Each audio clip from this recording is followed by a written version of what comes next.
जो कुछ तुमने अर्जित किया वो तुम्हारे काम आना चाहिए। तुम्हारे पास 500 रुपए तो 100 रुपए हरिद्वार पे जाके खर्च करिए, गंगा के स्नान करिए। तुम तो लाभ तो उठाइए कम से कम, तुम ऐसा नहीं कर रहे हो। इसलिए दीक्षा बार बार उस दीक्षा के माध्यम से उस गर्द की, उस रेत को हटाया जाए। और कभी न कभी ऐसा होगा ही जब चित्त बिल्कुल साफ स्पष्ट होगा। इसलिए शास्त्रों में 108 दीक्षाएं कही है, इसलिए कि गुरु बार बार उस रेत को हटाए और उस शीशे को खड़ा कर दे जिसके माध्यम से आप चेहरा देख सकें, उस दिव्य दृष्टि को प्राप्त कर सकें जिस दिव्य दृष्टि के माध्यम से आप किसी भी देवता को, किसी सिद्धार्थम को प्राप्त कर सकें। दीक्षा वह एक विधान है, वह एक तरीका है, वह एक सिस्टम है, वह एक क्रिया है जिसके माध्यम से, जिसके तरीके से आप दिव्य दृष्टि प्राप्त कर सकते हैं। दिव्य दृष्टि प्राप्त करने के लिए बाजार से कोई लेंस नहीं मिल पाएगा और कुछ ले भी नहीं पाएगा। जिनके पास दिव्य दृष्टि है ही नहीं वो तुम्हें देगा क्या। और फिर मैं तुम्हें तुम्हारे मन के जाले साफ करना चाहता हूं कि बहुत लंबे चौड़े भगवे कपड़े पहनने से बहुत महान व्यक्तित्व नहीं बन जाता है। परसों में निकल रहा था घर से तो यहां एक बहुत बड़े शंकराचार्य जी पधारे उज्जैन में। सर नाम तो कुछ होता ही नहीं, गुलाब का गुलाब कहें, चमेली कहें, केवड़ा कहें, गुलाब गुलाब कहलाएगा और आग का पेड़ ही कहलाएगा।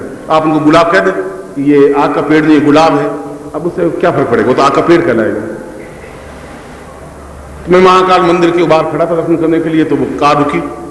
उस कार के पहले 4 बंदूकधारी निकले, फिर कार में से 2 बंदूकधारी और निकले पीछे खड़े हुए, फिर बीच में से वो शंकराचार्य जी महाराज निकले। वो शंकराचार्य जी मुझे पहचानते थे क्योंकि उनको मुझे पहचानना जरूरी है। तो उन्होंने मुझे देखा, मैंने भी उनको देख लिया, उन्हें क्या फर्क पड़ता है, कोई ऐसा तो है नहीं कि मतलब मुझे। तो उन्होंने प्रणाम किया, तो मैं पास में चला, मैंने कहा महाराज बहुत भयभीत बहुत हो, बहुत डरे हुए हो, बहुत घबराए हुए हो, 8-8 बंदूकधारी काहे के खड़े किए हैं, इतनी कोई कैद की है, कोई जुर्म किया है, कोई फांसी की सजा हो गई आपको, क्यों खड़े। उन्होंने कहा क्या करें, शरीर बहुत कीमती हो गया हमारा। मैंने कहा हमारा शरीर इतना कीमती करना ही नहीं है भाई, बहुत कीमती हो गया है।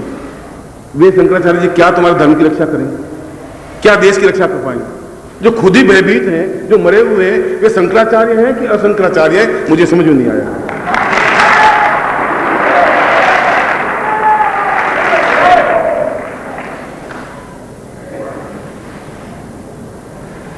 मगर मुझसे वो शंकराचार्य बड़े हैं, इसलिए बड़े, उनके पास 8 बंदूकधारी हैं जिनका तनख्वाह वो दे सकते हैं। मेरे पास 8 बंदूकधारी है और मैं रखना भी नहीं चाहता। मुझे मार करके लेगा भी क्या कोई आदमी, क्या करेगा, मुझे है ही नहीं तो क्या लेगा, और मुझे वो मार नहीं सकता। मुझे इतना भय है नहीं, मुझे डर नहीं है, चाहे यहां खड़ा हूं, बड़े वो बड़े तकलीफ में। उज्जैन में आए तो बेचारे बहुत दुखी थे। मैंने कहा आप बहुत दुखी हैं, बहुत परेशान है। उनका आप इनके सामने ऐसा मत कहिए। मैं इनके सामने नहीं कहूंगा तो मालूम कैसे पड़ेगा इनको।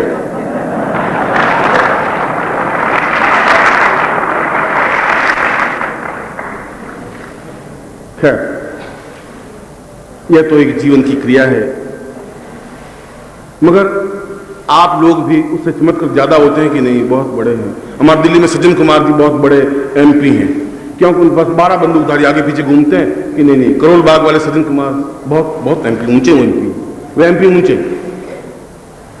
जिनके पास 8 हैं वे बहुत ऊंचे, 6 हैं वो थोड़ा नीचे, जिनके पास 4 ही हैं वो थोड़ा घटिया है, वो MP बहुत ऊंचा MP नहीं। हमारा क्राइटेरिया ऐसा हो गया है, हमारी दृष्टि कितनी स्थूल हो गई आप कल्पना करिए, हम कितने निम्नता से सोचने लग गए हैं ये कल्पना करिए। और साधु सन्यासी अगर बंदूक लेकर के, बंदूकधारी होकर के चलेंगे, इस देश में धर्म नहीं बच सकता, अब संभव नहीं है। अब धर्म का नाम लेना बहुत ज्यादा मर्यादा अनुकूल है, धर्म अब बंदूक के घेरे में आ गया है। वो इस प्रकार से बैठ करके अगर बैठेंगे तो यहां पहले बंदूकधारी बैठेंगे, फिर प्रवचन करेंगे और प्रवचन करेंगे, प्रवचन नहीं। खुद को तो वचन आते नहीं, दूसरों को प्रवचन कर देंगे। दूसरों के लिए जो कहना है बहुत आसान है, कहने में क्या रहे, भैया सत्य बोलो, झूठ मत बोलो बेटे। अब बेटे झूठ मत बोलो, तुम खुद झूठ बोल रहे हो, बाकी बेटे कैसे झूठ नहीं बोलेंगे। अब कहने से वो प्रवचन है, प्रवचन और प्रवचन में इतना ही अंतर है। मैं उनकी आलोचना नहीं कर रहा हूं, मैं उनको आंख में आंख डाल के कह रहा हूं कि तुम गलत कर रहे हो। मैं ये कह रहा हूं, इस मंच से ये बात कह रहा हूं। मैं उनकी आलोचना, उनकी श्रद्धा रखता हूं, और श्रद्धा उनके भगवे कपड़ों पर रखता हूं, वो शंकराचार्य की पदवी पर रखता हूं। इस प्रकार से घटिया जीवन जीने को मैं श्रद्धा नहीं रख सकता।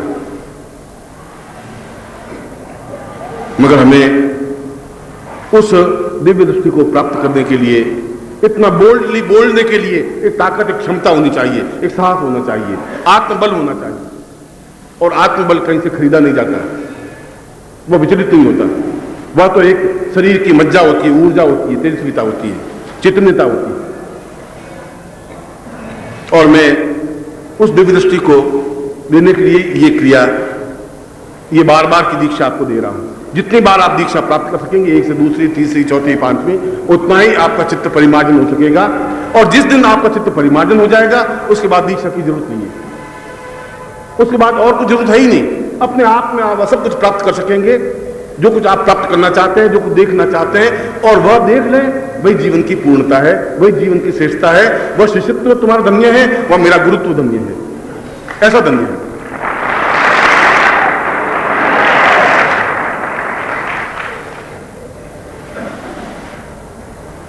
मैं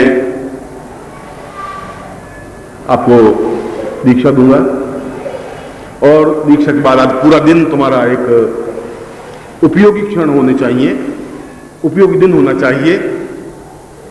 उसके बाद में, दीक्षा के बाद पार्थ शिवलिंग का आपके प्राणों में स्थापन क्रिया होगी, जिससे कि देह और शरीर को जो मैंने वायदा किया है उसको मैं स्पष्ट कर सकूं।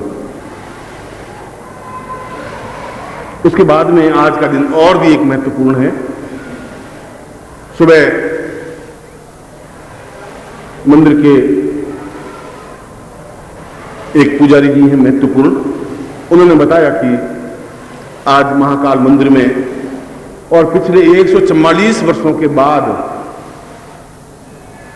ज्योतिष की दृष्टि से वो क्षण आया है जहां पूर्णत्व लक्ष्मी स्थापन क्रिया है।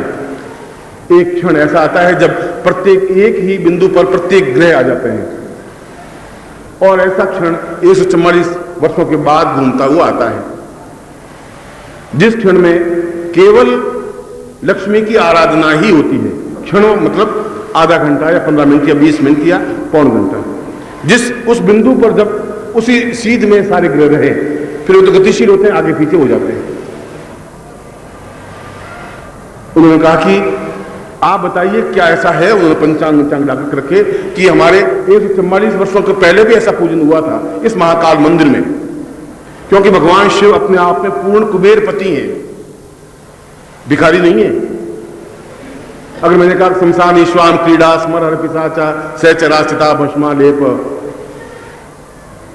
अगर कृष्ण ने ऐसा कहा है कि चिता भस्मा लेप, गरल मथनम सांप है, दिख पट धरो, वस्त्र है ही नहीं, दोनों दिशाएं उनके वस्त्र हैं, मगर इसके बावजूद भी वे कुबेरपति हैं, उसके बावजूद भी वे अन्नपूर्णा के पति हैं, इसके बावजूद भी वे ऑर्डर दानी हैं, इसके बावजूद भी संसार के स्वामी हैं, इसके बावजूद भी 108 लक्ष्मियों के अधिपति हैं। और ऐसा क्षण आज आया है। तो मैं कल की घटना फिर मुझे याद आ रही थी कि वास्तव में आपकी कलम सोने की कलम से लिखी हुई है, इसमें तो कोई दो राय नहीं, ये तो स्पष्ट हो गया।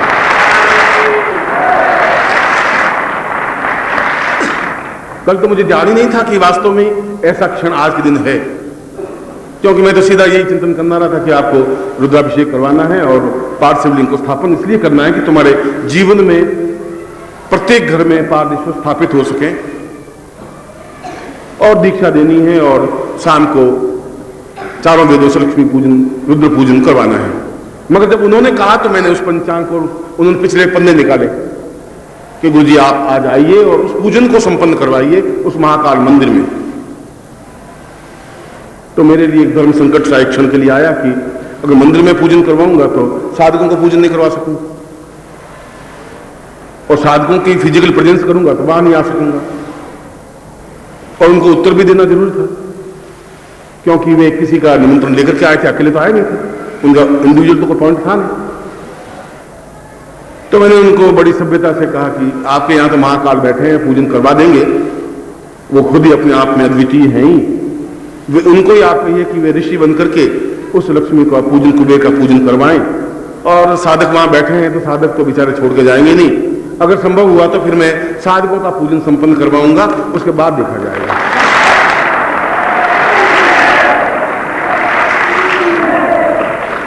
वास्तव में यह भी तुम्हारे यहाँ आने की एक सार्थकता है, ये तुम्हारे चित्त की निर्मलता है, ये तुम्हारा सौभाग्य है कि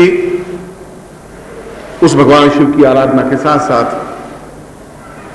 उस 144 वर्षों के बाद आए हुए पर्व को भी हम, जहां 108 लक्ष्मियों का पूजन समग्र रूप में होता है, और 108 लक्ष्मियों का मतलब है कि धन, धान्य, पृथ्वी, भवन, पुत्र लक्ष्मी, पौत्र लक्ष्मी, श्री लक्ष्मी, व्यापार लक्ष्मी, ऐश्वर्य लक्ष्मी, स्वास्थ्य लक्ष्मी, ये सब लक्ष्मी के ही स्वरूप हैं, और उन सबका समग्र रूप में पूजन अर्चन करवाना और भगवान शिवलिंग को साक्षी रख करके पूजन अर्चन करवाना, क्योंकि भगवान शिव की और लक्ष्मी के पूजन में डिफरेंस है।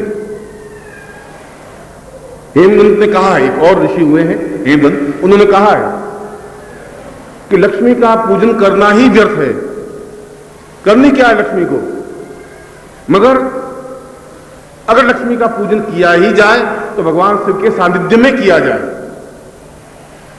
मगर ये दोनों बहुत विपरीत बात है। उस श्लोक का अर्थ समझा रहा हूं कि एक तो संसार में पड़ा रहने वाला, भूत प्रेतों के साथ नाचने वाला, और जिसके हाथ में खप्पर, जिसको चिंता ही नहीं, और जिसके हाथ में त्रिशूल। मगर फिर भी मैं कह रहा हूं कि भगवान शिव के सानिध्य में लक्ष्मी पूजन किया जाए, क्योंकि वो उठे लक्ष्मी तो त्रिशूल से वापस वहीं गाड़ दे, जा ही नहीं सके लक्ष्मी, इसलिए शिव के साथ लक्ष्मी।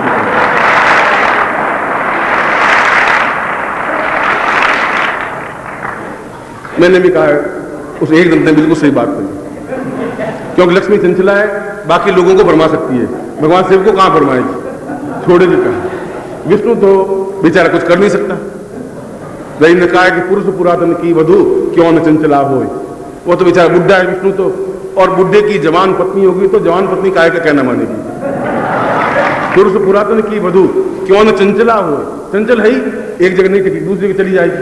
मैं भगवान शिव के यहां नहीं चल सकता पोल खाता, इसलिए वो कह रहे इसकी साक्षी में करवाऊंगा, त्रिशूल हाथ में, उठी नहीं वापिस गाड़ दूंगा। मैं भी एक दंत को साक्षी रख करके कह रहा हूं कि आज उस पार्वती शिवलिंग के साक्षी में लक्ष्मी पूजन करवाएंगे, देखा जाए।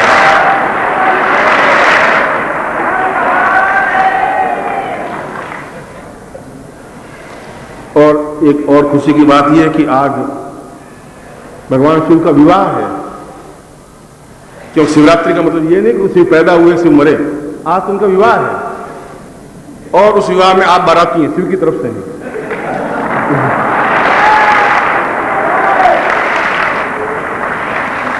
और भी कुछ लोग हैं बाहर बैठे हुए जो पार्वती की तरफ से बेचारे आएंगे, मगर वो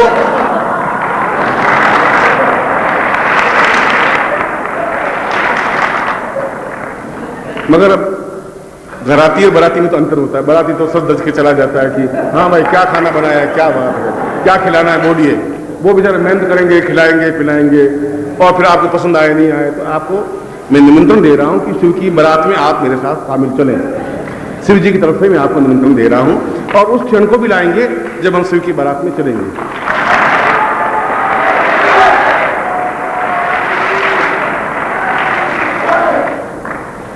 अब कार्यक्रम तो हो गए बहुत ज्यादा, दिन रह गया बहुत छोटा, और उसमें भी करीब 11, साढ़े 11, 12 बज गए हैं।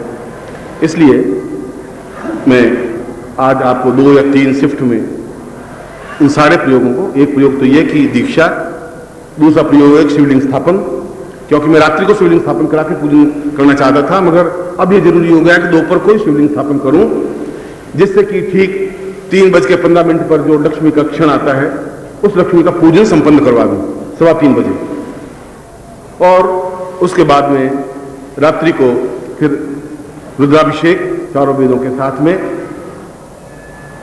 और कल सुबह तक आप यहीं रहेंगे, कल जाएंगे नहीं। कल सुबह मैं आपको 10 बजे विदा दूंगा। सुबह की एक शिफ्ट और होगी, जो आज काम बच जाएगा वो सुबह करेंगे।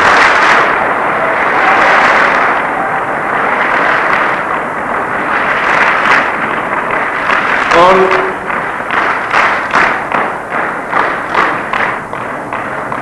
आप तो ताली बजा दोगे, मगर वो एमपी वाले हैं, वो पार्वती की तरफ से आए हुए बेचारे खाना बना रहे हैं। वो एक दिन बाराती और रहेंगे तो उनकी हालत सोच रहे हैं आप, इसलिए मैंने बोला तो है, मगर वो सोच रहे होंगे कि ये सारा गुरुजी और अभी चक्कर। अब बारात में आए, जाए जाए नहीं जाए, 2 दिन बाद ही चले जाए, हमारा क्या, हमारा कौन सा घर में कौन सा। गुरु जी ने कह दिया घर की चिंता मत करो, अब घर की में चिंता है ही नहीं, इसलिए कल 10 बजे हमें रात को विदा किया। हास्य के साथ, विनोद के साथ, क्षणों के साथ और मस्ती के साथ मैं निश्चित रूप से शाम को उन वशिष्ठ को और विश्वामित्र को भी मैं उपस्थित करने का प्रयास करूंगा, जिसके माध्यम से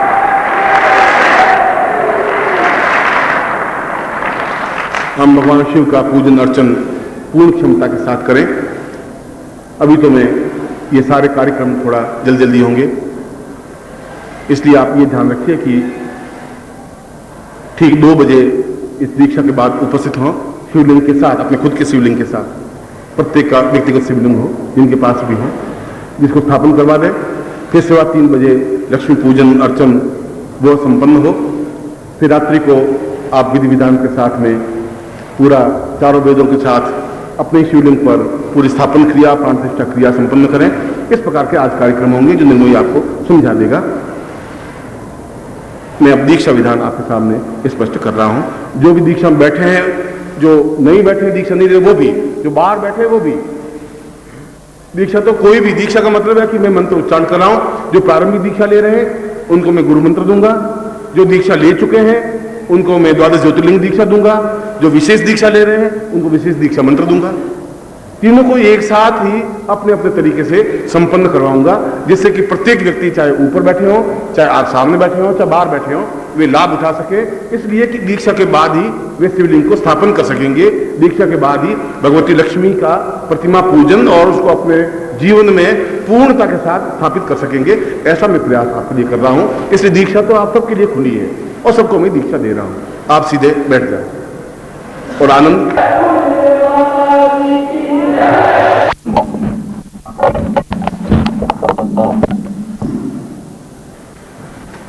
और दीक्षा विधान में जैसा कि मैंने बताया कि आप सब लोग उसमें भाग लेंगे, चाहे बाहर बैठे हो, चाहे हॉल के अंदर बैठे हो, चाहे गैलरी में बैठे हो, और चाहे उपस्थित हो चाहे अनुपस्थित हो। मैं सबसे पहले इस क्रम से चलूंगा कि प्रत्येक उसमें लाभ उठा सके। पहले जो बिल्कुल नए साधक हैं वे गुरु मंत्र लेंगे, और जो पहले गुरु मंत्र ले चुके हैं या दीक्षा ले चुके हैं वे आज की विशेष 10 महाविद्या दीक्षा लेंगे, जिससे कि आगे के जो कार्यक्रम है उनको आप संपन्न कर सकें। प्रत्येक स्थान की और प्रत्येक समय की अलग अलग दीक्षाएं होती हैं। प्रत्येक स्थान की और प्रत्येक समय के अलग अलग गीत होते हैं। शमशान में अलग गीत गाए जाते हैं, विवाह में अलग गीत गाए जाते हैं। एक ही गीत शमशान में और विवाह में सब जगह घुसेड़ नहीं सकते। आपने कहा हमने दीक्षा ले ली गुरु जी, अब ये कौन सी दीक्षा जरूरत है? हमने एक बार गीत सुन लिए गुरु जी कि ये गीत गाए जाते हैं जो शमशान में गाए थे, अब विवाह में गा ले गुरु जी। विवाह में गाओगे तो लोग जूते मारेंगे तुम्हें, इसलिए वो गीत आप विवाह में नहीं गा सकते। इसलिए यहाँ की दीक्षा एक अलग है, क्योंकि 10 महाविद्या दीक्षा देनी है, क्योंकि उस लक्ष्मी भी महाविद्या के अंतर्गत है, और भगवान शिव की जो 9 शक्तियां हैं वे भी महाविद्या के अंतर्गत हैं, और काली और छिन्नमस्तार भुवनेश्वरी हैं, वे भी भगवती काली या उमा या गौरी से पूर्ण रूप से उत्पत्त हैं, और जो भगवान शिव की आराध्या हैं, जो भगवान शिव की उत्पन्न है। इसलिए उनकी दीक्षा लिए बिना भगवान शिव की आराधना पूजा हो ही नहीं सकती, जिस ढंग की मैं पार्वतीश्वर या पार्थ शिव की पूजा करवा रहा हूं। इसलिए 10 महाविद्या दीक्षा आवश्यक है। और फिर जो विशेष दीक्षा ले रहे हैं उनको भी मैं शक्तिपाठ के द्वारा और मंत्र के द्वारा उस विशेष दीक्षा को भी संपन्न करवा रहा हूं।